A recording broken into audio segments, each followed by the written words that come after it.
of bodily awareness. More recently, Frédérique has worked extensively on the notion of peripersonal space, and indeed, I think it's fair to say she's the leading philosophical expert on this underexplored notion. Finally, her most recent work, and I think the topic of her lecture this evening, concerns affective perception, and specifically the perception of danger and threats. So at this point, I'm going to hand over to Frédérique, but before I do that, just a note on questions. To ask questions of Frédérique after the talk, please post them in the YouTube chat, or alternatively on Blue Sky with the hashtag CAL25. And finally, reply to the Facebook post on the Royal Institute of Philosophy's page. That's just different ways of asking some questions. So at this point, let me gladly hand over to Frédérique for what I'm sure will be a philosophically stimulating lecture. So, thank you, Jonathan, and I would like to thank the Royal Institute of Philosophy for inviting me this evening. When we read, listen, or watch news, there is one word that comes back again and again. This word is threat. In our current society, threats seem to be everywhere. And also, the news focus mainly on global ones. The fact is that our personal life has been invaded by a permanent concern for safety. Most interest in the philosophical and psychological literature has been on the impact of the awareness of danger for emotional life. But what I will want to argue today is that danger has a far larger effect on our cognitive abilities, and more specifically, that it radically modifies the way we perceive the world. In order to illustrate that, I will start in a way with the least frightening example. Remember of your classic cartoon. Think of the coyote eternally chasing the roadrunner, till at one point it runs too far and it's walking in the sky among clouds until it realizes the void below its feet. What I'm interested in is in the transition between the stage at which the coyote is in danger but not aware of it, and the stage when he realizes what is happening. You might want to describe this transition in purely cognitive terms. Now the coyote judges that the situation is dangerous. However, most people will agree that the awareness of danger need not be as conceptually articulated as that, and that there is something more primitive, some might say more visceral, that happens. One might then describe the transition in emotional terms. The coyote starts panicking, feeling afraid of falling down. And indeed, horror, terror, panic, dread, anxiety, fear, there are many ways to describe the emotional turmoil that is typically associated with the awareness of danger. And this goes also with a readiness to act, and one might describe the transition in purely behavioral terms. Now the coyote starts to walk back or to run back until he can reach solid ground, but also always to no avail. All that is good, but there seems to be something missing in this story. Indeed, what is missing is the very first step, what happens at the perceptual level. For the coyote, first needs to see that there is a void below. And the question then we might ask is, does the work look the same to your coyote when he feels in danger?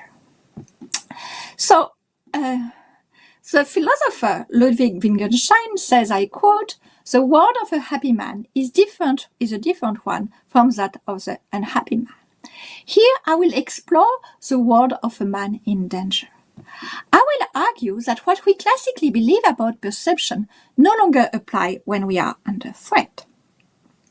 So we typically conceive the following abilities as being quite distinct: anticipation, perception, affect, and action. For instance, Jonathan today knows my work quite well, and he might have anticipated what I was going to say. But this is not the same for him as to actually listen to my lecture tonight. And this in turn might trigger some emotion, possibly boredom, which might motivate him just to turn off the volume of the sound. All these states are related, but still they are quite distinct and separated. What I will argue is when we are under threat, the wall between these boundaries actually crumbles. You might ask why I'm not focusing more on Wittgenstein happy man, why the man in danger? Why not focusing on more positive values such as sex or food? Well, one reason is that there are less experimental studies on this topic. And this is indeed one of the key points of my approach. As Jonathan said at the beginning, my work is at the crossroad between philosophy and cognitive science. And I will be interested to reply to my question at what psychology and neuroscience might describe about the way the brain operates when we are in danger. But the scarcity of experimental results is not the only reason for which I will focus on threat rather than more positive value. The fact is that it is not a disease to see life through rose-colored glasses, while it is to look on the black side of things. Our current society suffers from a major challenge for health, public health, which is anxiety disorder. It has been said now that 1 out of 4 people at one point in their life will experience and suffer from anxiety. It is thus all the more important to understand how this affects even the way they perceive the external world. But you might say that there are many sources of danger that go far beyond what we can see. I was talking at the beginning about the news, and the fact is what they describe is rather pandemic disease, global warming, the risk of terrorist attack, the rise of autocratic regimes, and so forth. In all these cases, there are very little to see, and the fact is very often too little that we can do.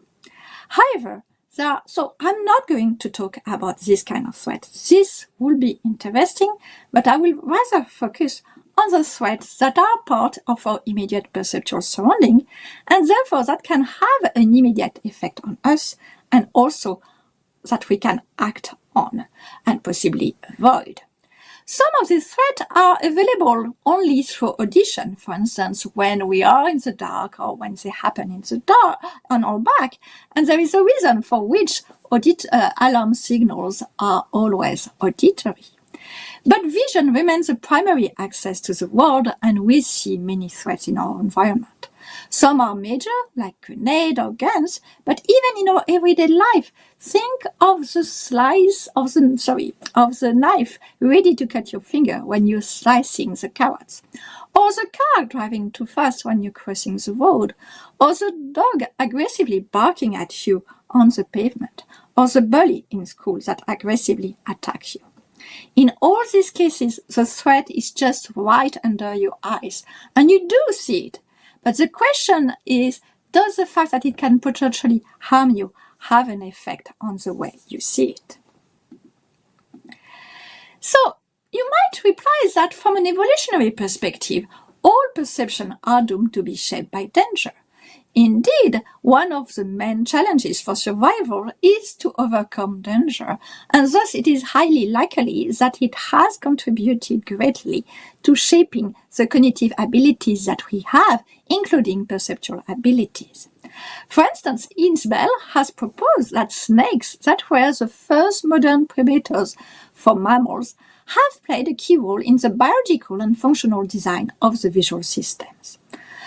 If you focus at snakes just on a purely visual level, they are indeed quite difficult to spot, hidden in vegetation, able to wait without moving to attack the passing prey, and so forth. Therefore, detecting them requires specific visual abilities, and we can easily conceive that snakes, the presence of snakes, were a major evolutionary pressure on the way we perceive the world. So you might say then, conclude that all visual experiences in a way have been calibrated by danger. But you can agree with that and still deny that there is anything special about seeing threat. Indeed, most people would defend what I will call a unified account of perception. On this unified account of perception, it is the same function and the same rules that apply no matter what is perceived, whether it is cloud in the sky, bird in the tree, flower in the garden, or the snake. And some philosophers have disputed whether this was true of all sensory modalities, that all sensory modality work in the same way. For instance, it is highly likely that olfaction and vision do not work the same way. But if we focus on vision, which has been taken as a prototypical form of perception, then still the idea is that it works along the same principle, no matter the object of perception. Of course, danger can still have an effect, but it will be quite indirect. So imagine I see the snake, I feel afraid, and then my emotion will alter and modulate my attention, which will modify in turn perception. But all that shows some kind of indirect top-down influences. And at the end of the day, emotion do not fundamentally alter how perception operates. However, here I will put a more radical proposal. The hypothesis that I want to defend is that danger modifies some of the basic principles that typically govern perception. So, more precisely, what I want to argue is that perception has different operating modes. I borrow here the notion from computer science. In computer science, an operating mode is a specific way an action is carried out by the computer to accomplish a given task, such as inputting, processing, outputting, storing, and controlling. So, what I suggest is that when we are in danger, we switch to a distinctive mode, what I call the alert mode, and which is characterized by a distinctive function, a distinctive temporal profile, a distinctive set of rules, and a distinctive phenomenology. Of course, I'm not saying that the alert mode is the only spatial operating mode. There might be other. So my hypothesis is not that just perception is like danger is like that and nothing else is comparable. But for instance, you might easily conceive that there is also a social mode of perception, for instance, when looking at other individuals. But I reject the hypothesis that every single type of object has its own operating mode. Indeed, to have a distinctive mode of operation, I argue there need to be significant computational, representational, and phenological differences. And this can happen only in some cases. So on the account that I propose, for instance, seeing a flower or seeing the cloud in the sky will involve the same operating mode that will be different from seeing the snake. So to illustrate what I mean exactly by this alert mode, let's precisely compare two kinds of visual experiences. One that will be of a tree and the other of the snake. And I will now argue that they have the perception of the tree and the perception of the snake fulfill different functions. Indeed, when it comes to the tree, the general account and standard account of perception is that your perceptual experience reliably correlate with the tree in order to provide a veridical rendering of its properties.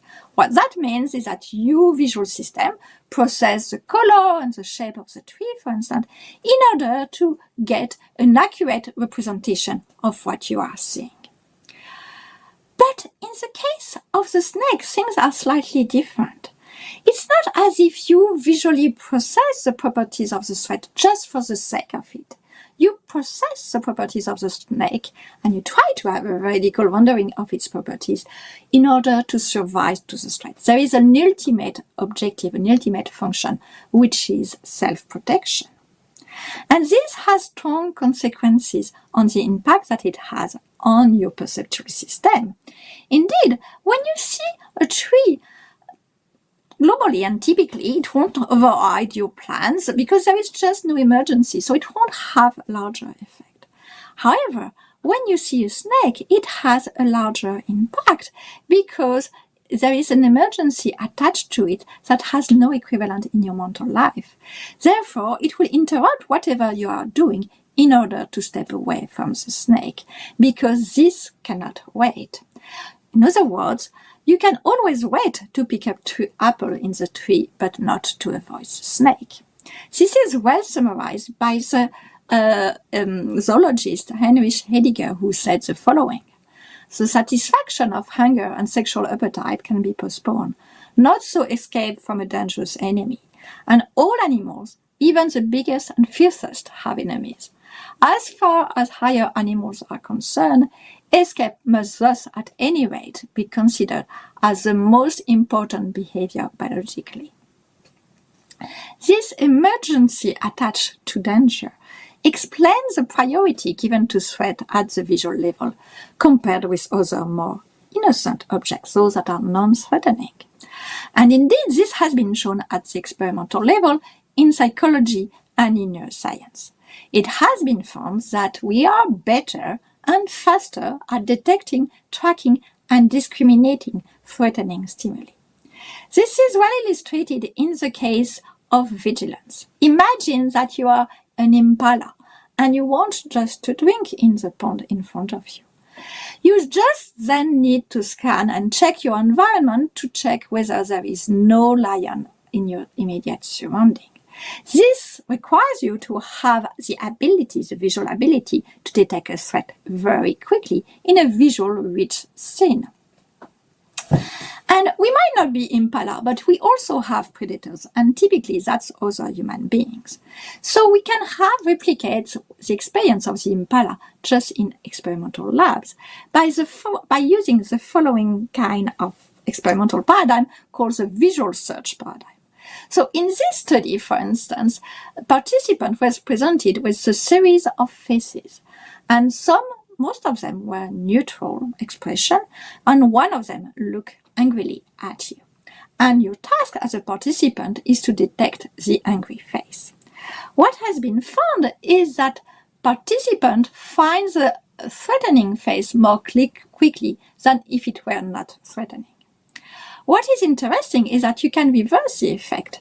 If, for instance, you present an array of faces and all of them seem to be quite happy, but all of them seem threatening and looking angrily, but only one of them look happy, and you have to detect the happy one. Then what has been found is that you have difficulty disengaging your attention from the threatening face and to spot the one that is different from the other. This priority of threat perception and the fact that we are quicker and faster can also be found at the neural level when we look at brain activity. So I'm not going to go into the detail of the study, just to give you a kind of rough outline. Very quickly, participants were presented either with a spider or wheels, because they look quite the same, for only 8 milliseconds, immediately followed by a mass. What that means is that participants were not aware that they had seen anything, let alone a spider. Yet, if you look at their brain activity in the visual cortex, then you can find that there is very early on a sensitivity to the spider, and there is a boost of neural activity that occurs only for the threatening stimuli. And this happened at 72 milliseconds after the presentation of the spider, which is extremely quick at the scale of the temporal scale of brain activity. Just to give you an idea, we usually consider that for something to become conscious is after 300 milliseconds. Here we are at less than 100 milliseconds. So we have seen that we are better and faster at discriminating threat. But the alert mode is not only about that. Indeed, what I want to argue is that it has a distinctive temporal profile. So let's reshape a little bit our example about the perception of the tree and the snake. Let's now imagine that the tree has its branch moving slowly because of the wind. What you then visually experience is that you experience the branches moving now in the present instant. And indeed, perception is by excellence the sense of the present. It carries information about what is happening now. And this is even its temporal signature by opposition to memory, which is about the past, and to anticipation, which is about the future. Now let us compare what happens with the perception of the snake. And now we have the snake slowly crawling towards you. You then visually experience the snake moving now, as you did for the tree. But there is something more that happens. You also visually anticipate the contact with the snake soon. You extrapolate the motion of the snake. So what that shows is that in this case, not only your perception is about the present, but it is also about the future. And the fact is that we can take another example of perception that is about threat, but also about anticipation.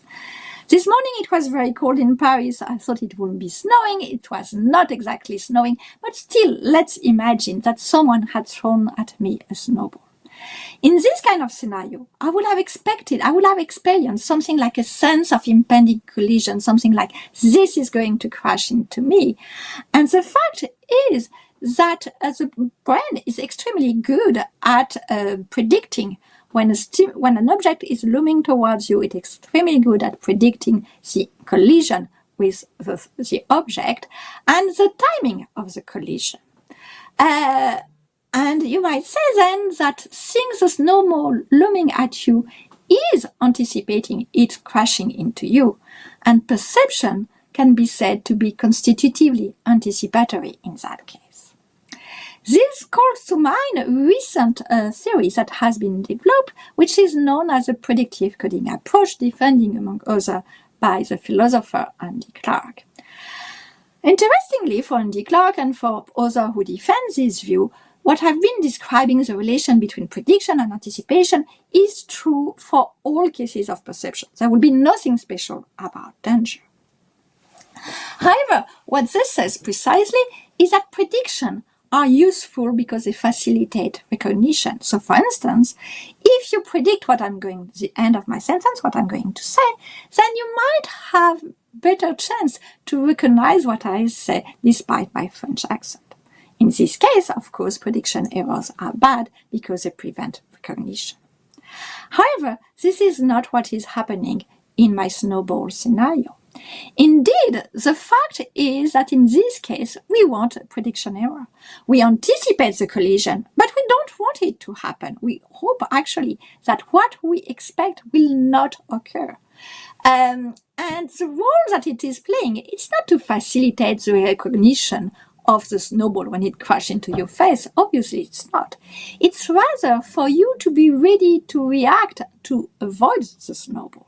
So it's for you to be one step ahead of the threat that you anticipate what will happen with the threat. So anticipation here has a completely different role than what has been said elsewhere, and a distinctive role that make perception uniquely anticipatory when it is under the alert mode. Indeed, you might reply that, okay, maybe perception of threat involves anticipation, but that seems to introduce some degree of uncertainty because perception, at least, it's about what is happening now, so you know what you get. Anticipation, it's about a future that is still open, so you don't know what will really happen. And when it comes to life and death, this might not be optimal. However, I will argue that it's still better than being only on a reactive mode. A reactive mode will be just you monitor the threat and you react to it, but you're always one step late. And because you're one step late, that means that you might have less chance to actually avoid the threat. This is actually well known in the relationship between prey and predator. When you're the predator, like for instance here in this case, a dragonfly, and you're tracking an insect, well, you have two choices. Either you track the insect, but then you are always lagging behind the insect, or you try to intercept it by interpolating the motion of the insect, and then you have more chance to eat it. So, in general, preventive strategies are more useful than reactive strategy. And this has been shown also in the case of homeostasis. So homeostasis has for function the regulation of physiological parameters. And for a long time, it was believed that it relies exclusively on a reactive strategy. For instance, the detection of a sudden drop in oxygen elicits corrective responses by increasing respiratory rate. So You detect an anomaly and your organism regulates to fix the anomaly. But it's just after the anomaly happens. So in a way, it's already too late. However, it has been found that homeostasis also use a preventive strategy. So here's an example. So when an animal knows that a meal is imminent, then you could find anticipatory responses, for instance, such as blood glucose decrease and insulin increase, to more efficiently cope with the homeostatic imbalance created by the food. So Walter Cannon, a century ago, who introduced the notion of homeostasis, introduced and said that it was the wisdom of the body. Here I want to say that perception under the alert mode has a similar wisdom. And whether the threat is internal or external, it does not matter. The best strategy is to be preventive, and for that it involves anticipation and a future orientation. So, in a way, perception under the alert mode has a lot in common with the emotion of fear. Because if we can go back to Aristotle, who already described fear in anticipatory terms, he said, I quote, "Let fear be defined as a painful or troubled feeling caused by the impression of an imminent evil that causes destruction or pain. Fear is accompanied by the expectation that we are going to suffer some fatal misfortune." So what Aristotle notes is that when you feel afraid, yes, you are afraid of the dog barking in front of you now. But why is that the case? Well, it's because you expect the dog will soon bite you, and that will happen in the future. There is always this orientation towards the future that we have in fear, and that, I argue, is the same in perception under the alert mode. But that's not the only commonality between fear and perception under the alert mode. What I want now to argue is that they have a similar affective profile, and that vision, when it is vision of threat, can be affectively charged. Indeed, you might say that to forecast the future is good and can be useful, but if you do it in a purely cold-blooded manner, then it does not always make us have the appropriate behavior. And if you want it to have a motivational force, what it typically needs is to be affectively charged. I will give you just a classic example. People who smoke, they are fully aware that cigarettes are bad for their health and that they might predict that at one point in their lives they might have health issues because of that. However, do they quit smoking? No. It is only when they start feeling afraid that they might have a cancer that they will eventually quit or try to quit. So the idea is that if we want vision under the alert mode to actually have a motivational force when it anticipates, it needs to be affectively charged. But this goes against another classic model of perception, according to which perception, at least vision, does not work that way. More precisely, it is accepted that there are some sensory modalities in perception that can be affective, but these are restricted to smell, taste, and affective touch. Vision and the audition, on the other hand, are supposed to be non-affective. What I'm arguing is that actually this is not true of all vision and all audition, and there are cases that are non-affective and cases that are affective, and more specifically, when they are under the alert mode, they can be affectively loaded. So, let's go back to the tree and the snake. When you see a tree, okay, you might like trees, I like trees, but still when I introspect my visual experience of the tree, what I primarily experience is only the shape and the color of the tree, as if my visual experience itself was transparent.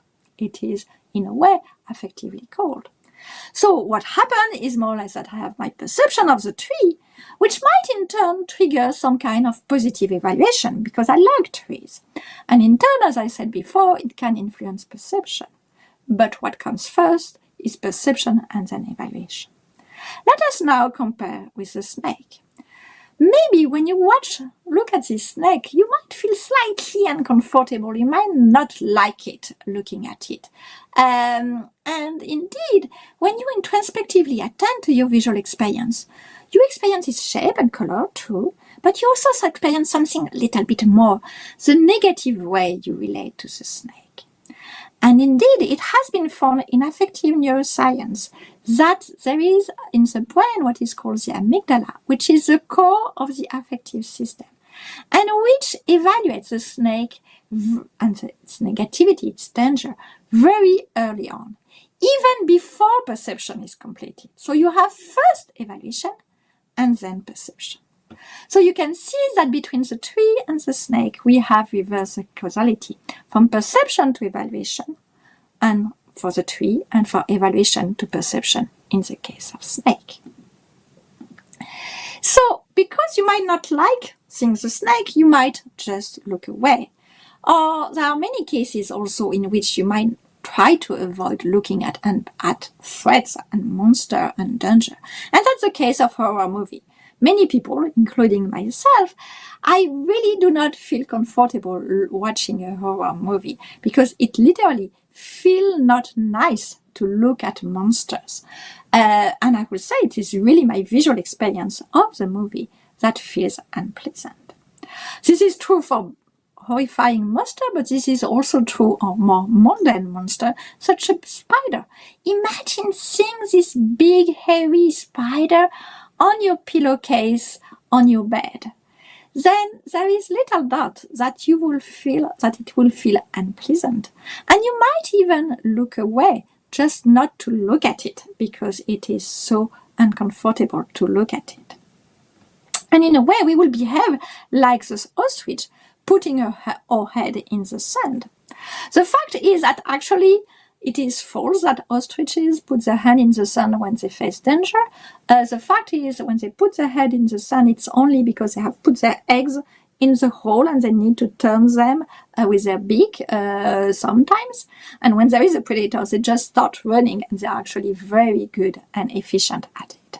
Still, if we are so ready to believe in this zoological myth, it is because we have this all-too-human tendency to dislike acknowledging bad news.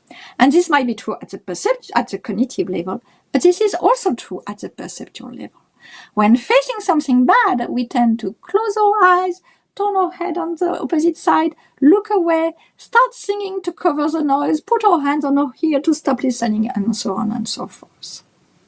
And you might say that this is a completely irrational behavior. After all, when we are in danger, we need to collect as much information as possible. And to avoid doing that is actually might be a source of danger, because we need to know how the dangerous situation unfolds. Another way to put it is to say that when we look away, we are somehow killing the messenger telling us bad news, but the problem is not the messenger, it is the news, not the messenger itself. So why killing the messenger? However, the reason why we might be doing that is the same reason for which we take painkillers. In the same case, why we take painkillers? Well, it's because pain feels bad, feels unpleasant, and I want to argue that visual experience of threat can also feel unpleasant, and that's why we look away. Some might reply that it's not really about perception, that at the end of the day, it's a matter of emotion again. And that if we look away, it's just to kind of get some relief from fear or anxiety, or to block it and suppress it. However, it will be too easy if it suffices to close your eyes just to stop anxiety.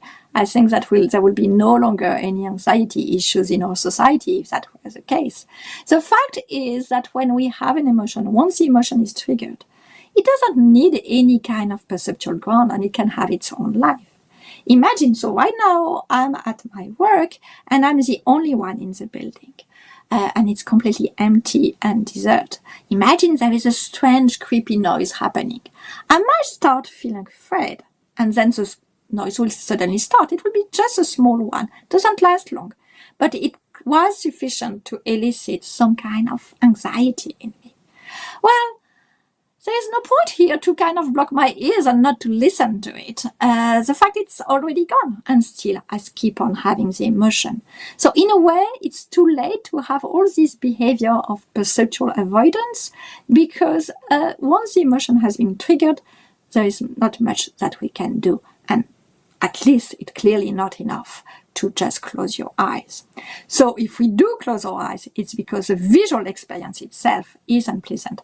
And maybe we cannot stop anxiety, but at least we can block and suppress this unpleasantness. So, of course, I'm not claiming that the visual experience is as unpleasant as when you are really feeling afraid. But it's not as if the affective phenomenology has to be something like all or nothing. Either you have the full-blown episode of anxiety, or you have just no affective feeling whatsoever. I think that there are many subtle shades of affective phenomenology, and that one of them can be found already at the perceptual level. And one way to characterize it is in terms of the attitude of affective engagement.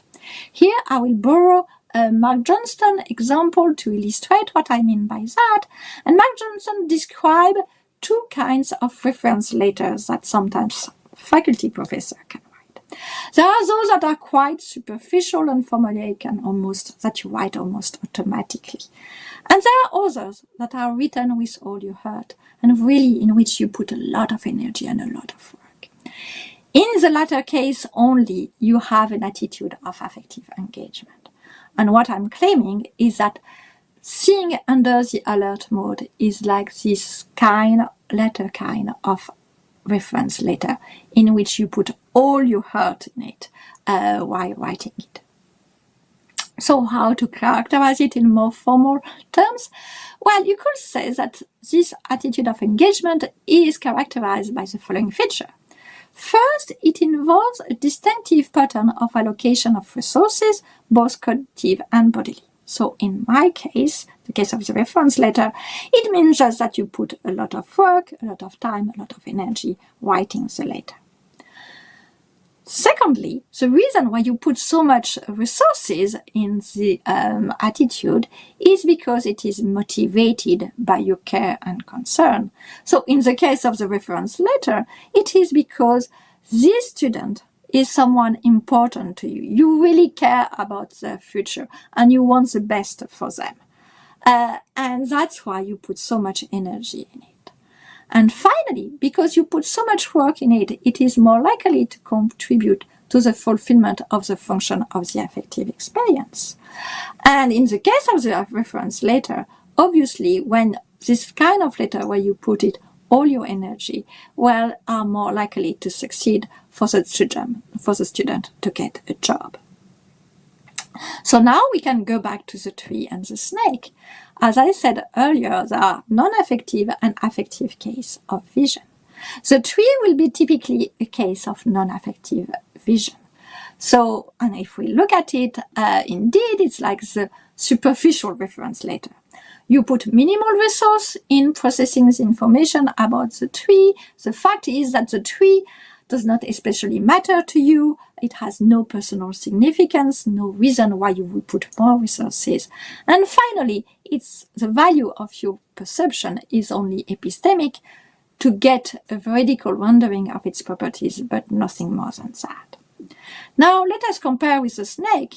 Here we have a distinctive attitude of affective engagement.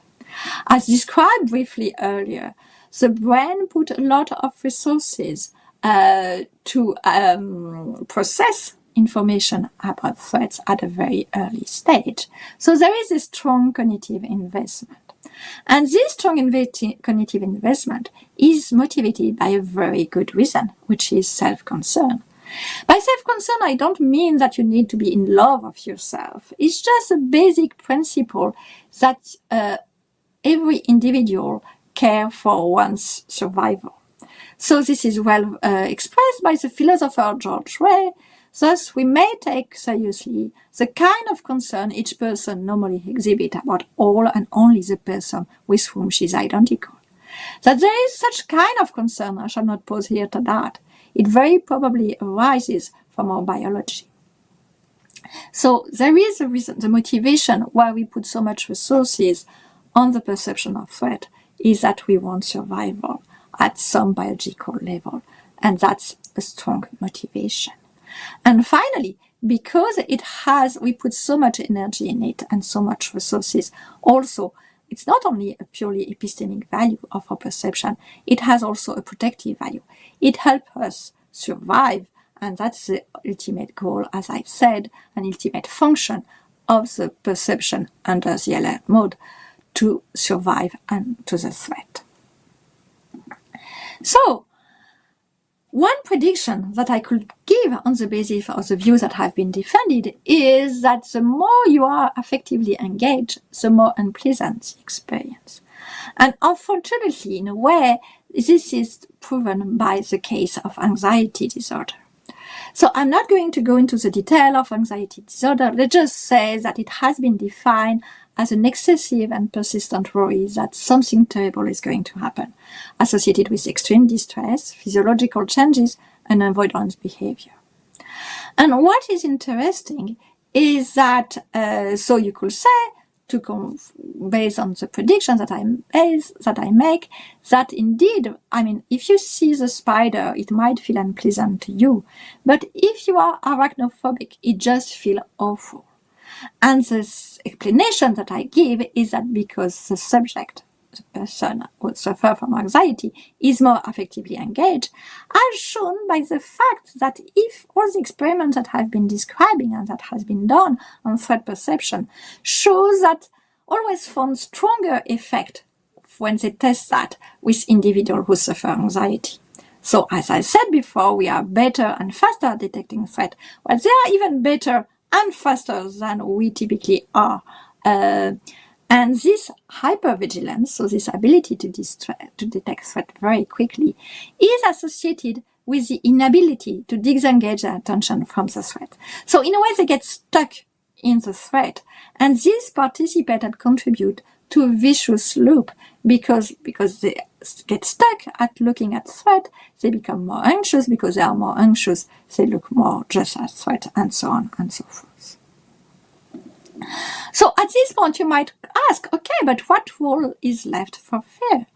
The philosopher Michael Brady said, emotions are needed to make things salient to us. And this suggests that without emotion, we will be considerably worse off from the epistemic standpoint. Well, I would like to reply to Michael that actually I disagree. We will not be so bad. Indeed, much of the work can already be done by vision under the alert mode. And we have seen that it can already make things salient to us, and in a very efficient manner. And in addition, fear as such has quite a high cost. Because as I described, like with my example of the noise in the creepy dark building where I am right now, well, an emotion can last and dominate our mental life even in the absence of further ground. It has a life on its own. It doesn't need vision or audition to be fed to keep on going. So, and the problem is that we have this precautionary principle, better safe than sorry, so we tend to overestimate threat. So what I'm suggesting is that the role that we can ascribe to vision by comparison to fear is that vision gives us a first fact-checking, which allows deciding whether what we should feel afraid. So in a way, you first, as I say, you engage all your visual resources to perceive the threat. That allows you to determine whether there is really a reason to be, that there is really a real threat, a real danger. And then that will help you decide whether it is worth investing all the energy that it will cost to feel afraid. So just to conclude, I've been trying to tell you the beginning of the story of danger awareness. I feel this story is actually quite fascinating. In philosophy, it's at the interplay of between perception, emotion, action, anticipation, all put together. And it's also one of the stories for which evolutionary selection has put the most pressure. And what I've been trying to argue is that danger is not, the effect of danger is not something that we add to perception, and perception as we know it on typical object. It's not some kind like, you can use a bad metaphor, it's not some kind of floral decoration on a wedding cake. It's actually a completely new cake that we get with a new recipe. And that really perception under the alert mode obeys different principles that perception that are on another operating mode. Thank you. Brilliant. Thank you, Frédérique, for a really interesting lecture. So what we'll do now, just to remind the audience, if you'd like to ask questions of Frédérique, there's 3 ways of doing so. You can post them in the YouTube chat, or alternatively on Blue Sky with the hashtag CAL25. Or finally, you can reply to the Facebook post on the Royal Institute of Philosophy's page. So while we're waiting for 1 or 2 questions to start coming in as people gather their thoughts, I'll go ahead and ask Frédérique 1 or 2 questions. So the first one goes back to something that came up under one of the kind of ways in which you distinguish kind of seeing in the alert mode versus kind of just more standard seeing. And one of the things you said there was that, well, perception has the temporal profile of the present, whereas seeing under threat has the temporal profile of present, but with anticipation as well. And I guess I wondered what you might say to someone who, so not so much the predictive processing kind of people, because I guess they're talking at a kind of systems level, but perhaps more as someone who might think, well, at the level of phenomenology, at the level of experience, visual experience already involves certain kinds of slightly more humdrum anticipations than the stuff involved in seeing under threat. Maybe whenever you look at a self-occluding 3-dimensional object, maybe you anticipate that it's got occluded sides that could be present to you if you were to move or something like that. So I guess then, what would you say to someone who says, okay, well, I'm not sure that you'll be able to carve out a distinction between seeing under threat and standard seeing not under threat, where if it seems like the temporal profile of the basic case or the simpler case also involves anticipation, perhaps? Okay, so thank you, Jonathan. Well, just take, for instance, the white wall that is just behind me. It's awfully dull and boring and with no interest. You imagine that you just see the white wall. Do you really think that you have any anticipation that it's gonna keep being white or something? I mean, this is typically a case where you have a visual experience of the whiteness and that's it. End of the story. So we have cases where there is clearly no anticipation. Now you describe the case of, for instance, in front of me, well, I have my screen, and indeed, in a way, I know that there is the other side of the screen and that I could go on the other side and see the other side of the screen, and my object is kind of 3D, also it's quite thin. Well, I know it has been proposed that we have some kind of sensory motor anticipation, that if we were to look behind, we will see something. But in cognitive terms, that seems to be quite costly to assume that this is anticipation. Why not just talking about knowledge? And indeed, the people who have been defending this kind of view, they don't always make the distinction between some kind of practical knowledge and some kind of anticipation. But I think that people have been using the term of prediction and anticipation in quite a loose way recently, as if every anticipation was everywhere.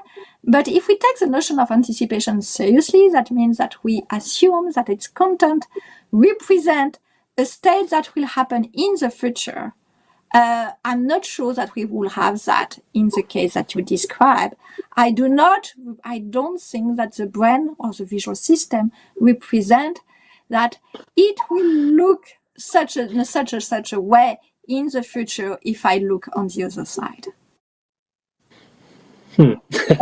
No, good. I mean, lots of further thoughts on that, but maybe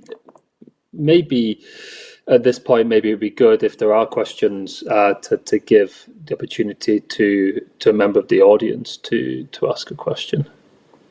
So I can ask on behalf of Sarah Fisher. Hi, Sarah, colleague at Cardiff. So Sarah says, do you conceive of the alert mode as an all or nothing affair, or could it come in degrees according to how dangerous the threat is or is perceived to be? Thank you, Sarah. That's an excellent question. Thanks to Sarah. I haven't really considered it in the case of the degree of danger. I've considered it only in the case of anxiety. So typically in the case of anxiety, I would say that there is a degree plus of the alert mode, and that's why it feels more unpleasant for people who suffer anxiety. But it's true that I can completely agree that in some cases, the danger of threat should modulate how much resources you allocate to what you perceive. And you will expect that something that is really immediate and dangerous will involve more resources. One thing that fascinates me in the experimental literature is that all what they show, I mean, it's more or less what you've seen tonight. That means snake on a screen that are kind of 2D representation in the safe experimentary lab where you know that nothing can happen to you. And despite this kind of very artificial and non-ecological setting, you get the effect. So typically I will expect that in real life, if I were in the middle of the Arizona desert, seeing a rattlesnake like I did once, I mean, my brain will fire a lot more than just watching at the picture of a snake on a screen. So yes, I agree. I think that there are degrees, and what we can experimentally test, we just see the very small tip of the iceberg of the effect of threat, because they are never really threatening. Brilliant. I mean, so I have a little follow-up on that, just because of a question that I was thinking of as well down the same line. So I'm sure well, you can tell me if there's been experiments on this or not, but one case that might be interesting would be the case of, so full disclosure, so my son recently got a reptile, right? And that involved going to reptile shops a lot. And the people in the reptile shops, they handle snakes all the time, right? So and they see snakes all the time.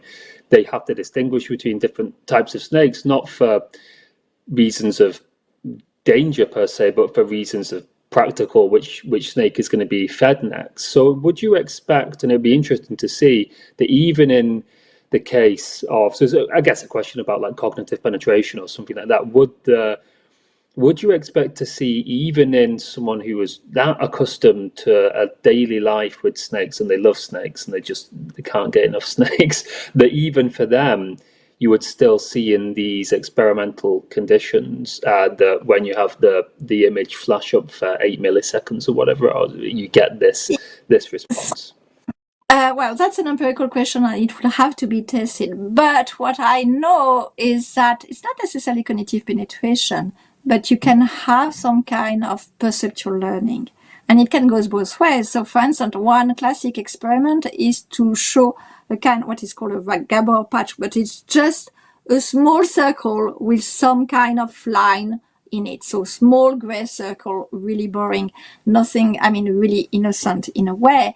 And if it is repeatedly coupled with an electric shock, next time that you see it, then you will start perceive it as being a threat, and you will have all the typical signatures that I've been describing for the perception of threat, just for this very dull visual circle. So you can go this way, arguably, and this would be a case of, it's called aversive learning. And this is just a kind of perceptual learning. But you could go also the other way around, where you have what is sometimes called in the literature fear extinction, and this is at the core of all the cognitive behavioral therapy, when you expose someone again and again to the things they are afraid of, so that they feel less afraid. And it seemed to be working pretty well at the emotional level. The question would be, okay, what effect does it have at the perceptual level. And I don't have the reply, but my guess is that it should be able to go both ways. You should be able to, if you can learn something is dangerous, you should also be able to visually learn that something is not dangerous. Good. Yeah, that's really interesting. Cool. I mean, at that point, yeah. I mean, if there's another question to come from the audience, then that would be great. So here's one from Jonathan Weber. So Jonathan says, do you see any therapeutic implications of your theory of alert mode for alleviating anxiety disorders or related difficulties? That's a big question that goes slightly beyond my expertise, I'm afraid. I wish I had. But I think that one thing that is important is to show that anxiety disorder is not just an emotional disorder, and that it goes beyond, and that it affects perception, and perception is typically conceived as the ground for all our belief, for many of our beliefs, at least about the world. So it has, by a kind of domino effect, it has a large impact on most of our cognitive life. So it's as if, you have perception as a kind of foundation, and everything that is based on foundation, if you modify perception, will be altered as well. So one thing that I might want to say is that indeed in anxiety, we should not focus our effort only on the emotional part, but also possibly work at the perceptual level. And that would be something useful. Like, you remember the paradigm of visual search, maybe this kind of hypervigilance to work on that which is purely perceptual. That could be something that might be useful. Maybe it's already done, I don't know. But at least to treat anxiety disorder not just being an emotional disorder, but something that touches all our cognitive abilities. Brilliant. That's really nice. So I'll chip in again with a question. So it's hopefully just a kind of suggestion for a bit of connection between the stuff you've presented today and then the stuff that you work on peripersonal space. So I guess one thought would be, why is vision in the alert mode not just peripersonal vision? Or are the two equivalent? Yeah.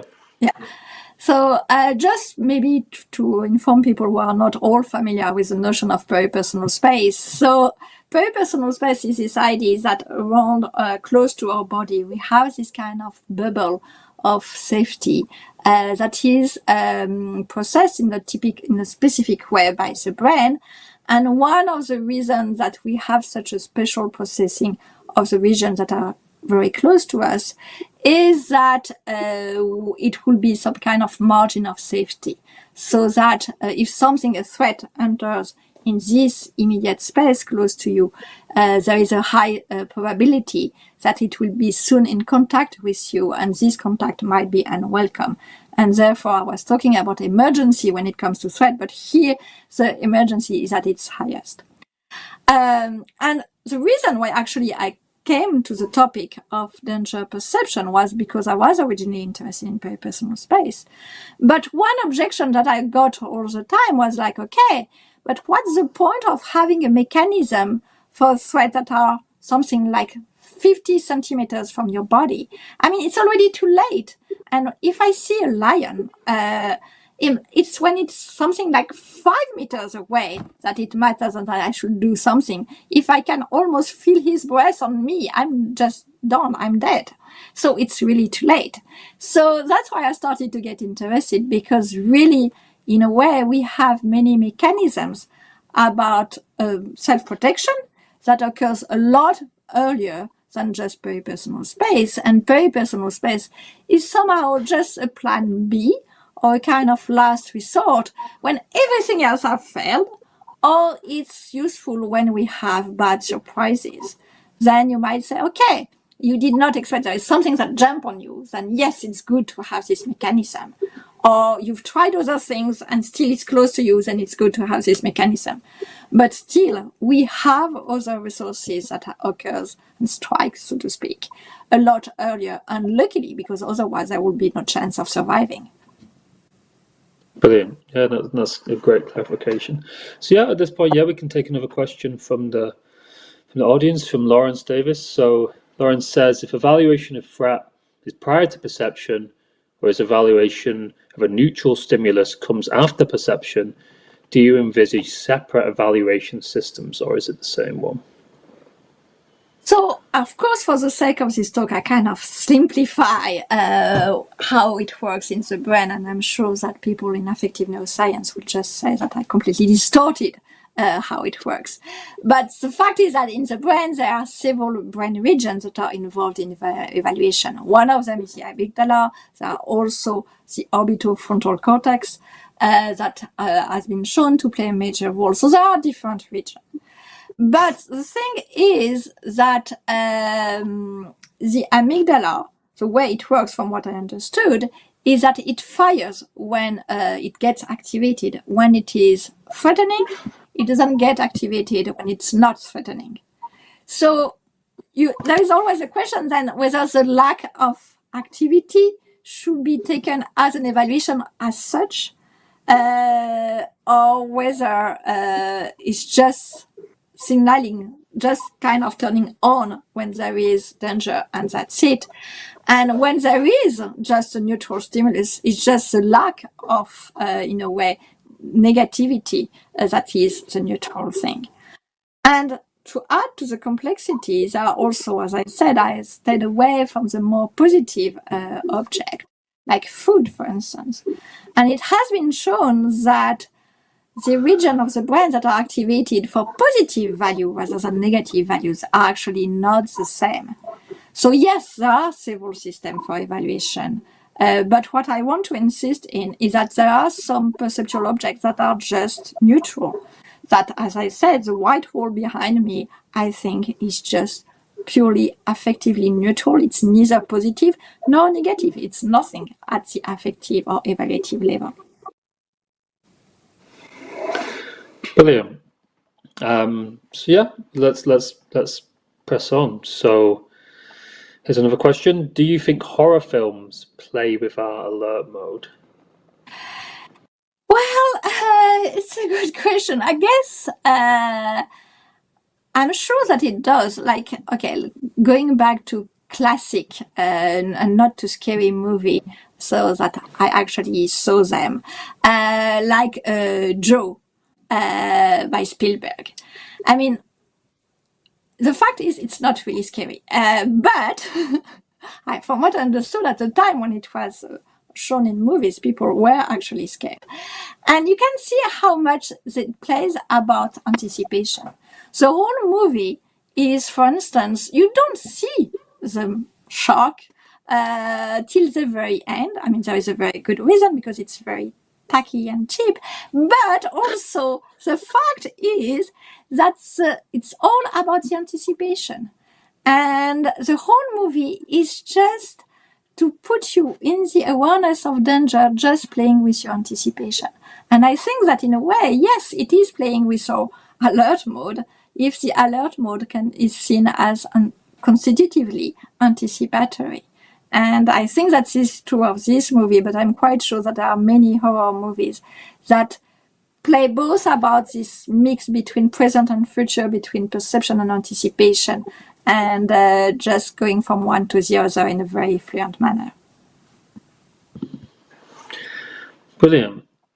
So I'm going to chip in with another question at this stage as well. So I guess one thought that someone might have, and maybe coming from a slightly more kind of philosophy of mind rather than philosophy of cognitive science background, might be, okay, well, are there any, with this distinctive mode of perception, this seeing under threat mode, this alert mode, are there any kind of proprietary representational contents that are associated here, either in terms of the perceptual systems or indeed at the experiential level? I mean, at the experience, is there a distinct, because at the start of the talk, maybe the way you framed things was in quite like folky terms, like things look different when we're in this mode, right? And someone might say, well, what does that mean in terms of at the experiential level, or even at the perceptual system level? Is there a distinctive content there, a distinctive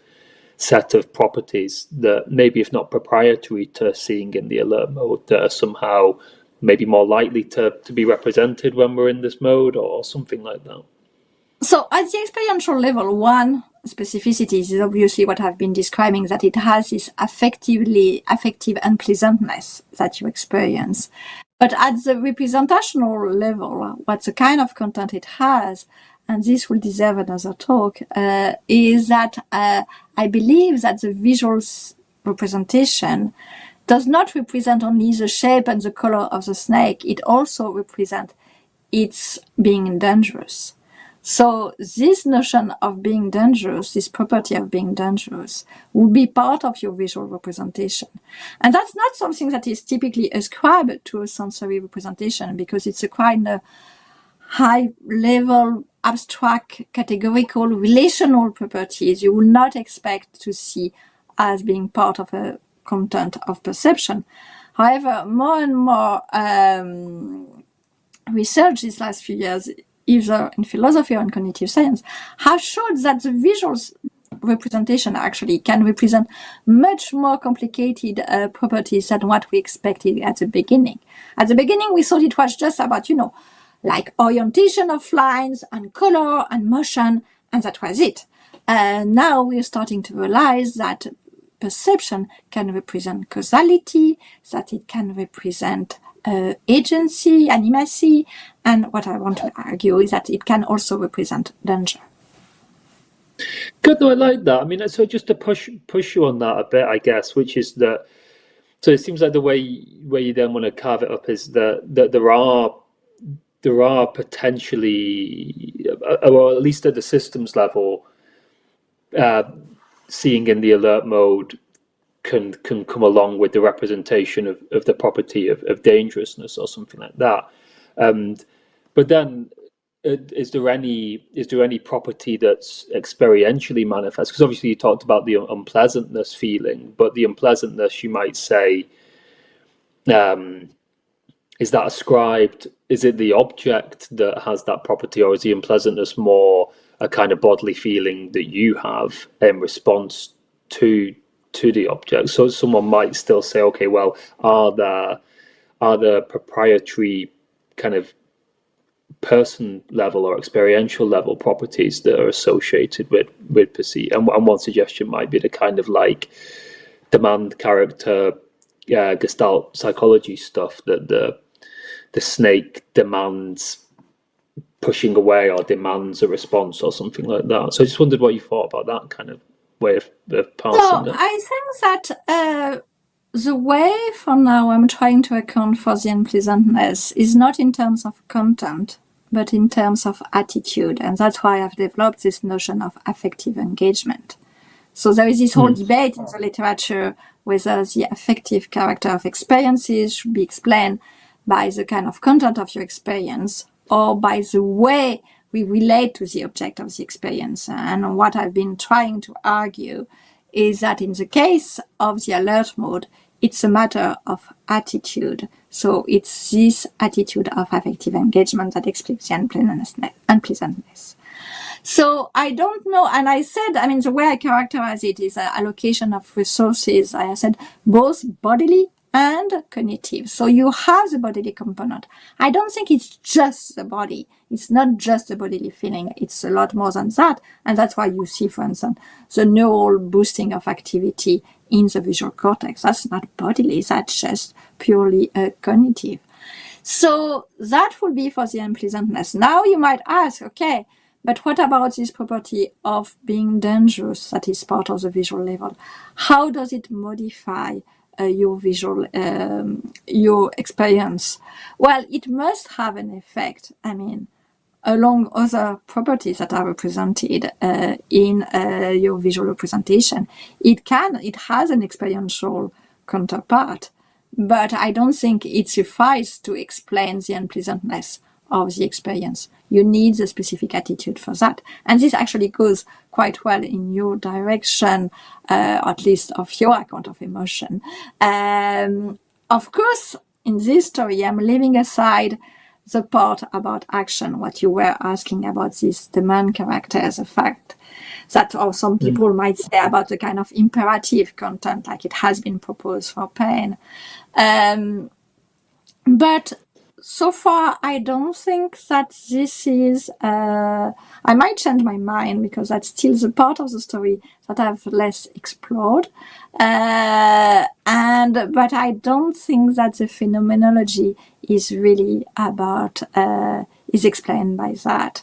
I think that the visual experience under the alert mode and this attitude of engagement, as I say, it contributes to the fulfillment of the function of the affective experience, which is self-protection.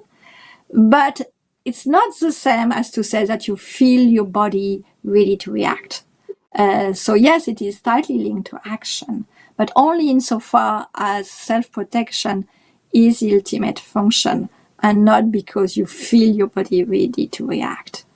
And I tend to, like if we look at the case of feeling afraid, for instance, so the case of emotion, for instance, there are cases where people feel helpless. There is a syndrome called the syndrome of helplessness, where people really feel that there are nothing that they can do in life and that they have completely powerless in front of what's happening, and they have complete apathy, they do absolutely nothing. And they experience an extreme fear. So here we have cases where you have this extreme fear with absolutely no readiness to act. And I think that the readiness to act and affective phenomenology need not always go hand in hand. And this is true not only for emotion, but also for visual experiences under the alert mode. Brilliant, yeah. And the thought is that all the demand character stuff, that is just too tied, obviously, to action. That will be the idea. After that, you might say, well, the cognitive demand, the kind of demand like that, will be also about a demand to pay more attention. It will not be only physical and bodily attention, but also possibly about mental action. But then I think it's stretching a bit too far, and I'm not sure what kind of explanatory role it's at the end really playing. So yeah, I will need to be convinced, but possibly you will convince me. Maybe. So at this point, yes, another question from Sarah. So she says, I was interested in what you said about perception and temporality. It made me think about a related idea, namely that time sometimes seems to slow down in a moment of danger. Would your account predict or explain that phenomenology? So here, indeed, it has been shown that when people are in life-threatening situations, they always feel that the event lasted a lot longer than what it actually did.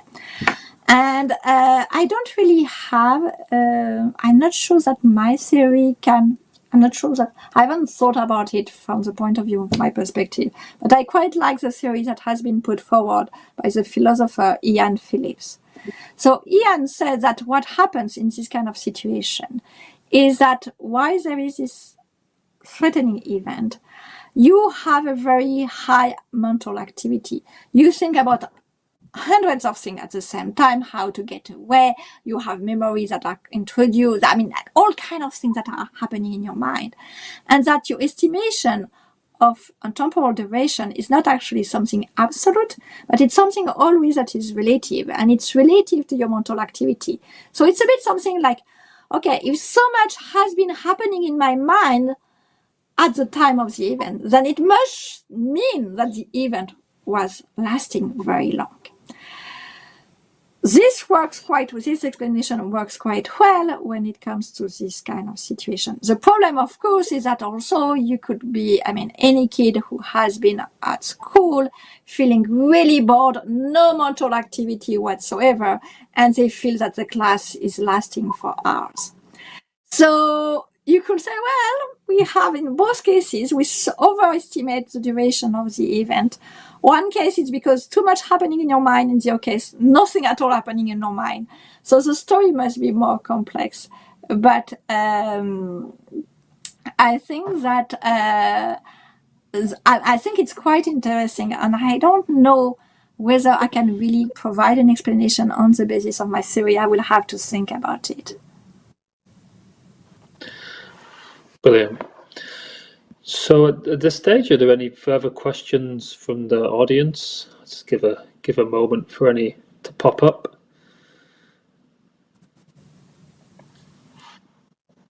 Maybe not. So maybe what we can do, I've got one final kind of question to push you again on some of on the connection to some of the emotion stuff. So I like this quote you had from Brady and your response to Brady, and the idea that maybe the emotions are somehow more long lasting than seeing under the alert mode need be. So you see in this alert mode, you perceive the threat, and that can be a reasonably short-lived thing, but the emotional responses are usually these slightly more drawn-out affairs that last longer. And I guess one question there might be, if it's the case that emotions necessarily need other mental states to provide them with objects, then in the case you describe where you're in your building now and it's there's a noise, or it sounds like someone's about to get in, but you check and you see under threat, but it's not. But then you have somehow the anxiety continues, like, or the fear somehow lasts longer than the threat perception. Is it the case that then whatever was the object for the threat perception doesn't then transfer over to the emotion? What is the longer lasting emotional phenomena when seeing in the alert mode ends? I guess, I mean, actually, I should say that this example comes from Michael Brady precisely. And I think that here what he could say is that in that case, the object of the emotion, when there is no longer perception, it comes into perceptual memory. So you still have the perceptual memory of the sound, and this is what is kind of worrying you. So there will still be some ground, and that's the thing, that a memory, it's awfully difficult to erase. I mean, it's not you can look away from your memory, so it can keep nagging you, which kind of increase the anxiety. So I think in this case, that's what you will have, and in a way, that's why perception is kind of quick and cheap, because you see, and then you close your eyes, you don't see, and that's it, end of the story. It's kind of quite easy, and it's good to have this processing, I mean, of your visual environment, which is really acute when you are in danger. But it's also good that it does not need to go beyond that, because too often we just overestimate what is happening. And most probably, if there was a noise in my building right now, I mean, most probably it will be just nothing. And it will be good that I don't start panicking because of that. Just audition will be sufficient. Brilliant. Yeah, no, I think that's really plausible. Great. Well, at that stage, I think Frédérique's answered lots of questions, a fair few of them my questions as well. So let's thank Frédérique for a really interesting lecture. Let's again thank the Royal Institute of Philosophy for hosting this, and the audience for your questions and engagement. So at that point, we're gonna sign off and close the stream. But thank you, Frédérique, and thank you to the Royal Institute again. Thank you all. Bye.